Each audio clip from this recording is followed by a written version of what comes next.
Je m'appelle Richard Simmons, je suis directeur de Radio-Canada Acadie. Nous sommes des amis de l'Arbre de l'Espoir depuis les tout débuts. Radio-Canada est très impliqué dans sa communauté et dans ce contexte-là, tous les employés de Radio-Canada, les réalisateurs, les techniciens, les animateurs contribuent vraiment au succès du Radioton.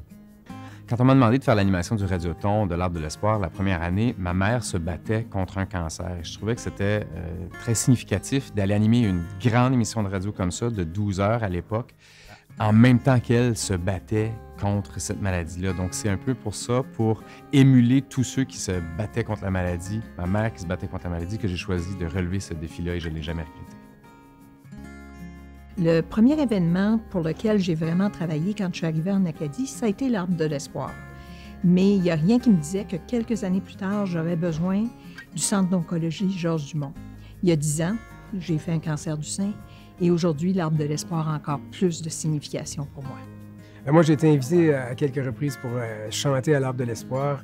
Puis j'ai toujours trouvé que c'était un événement extraordinaire, un exemple de générosité.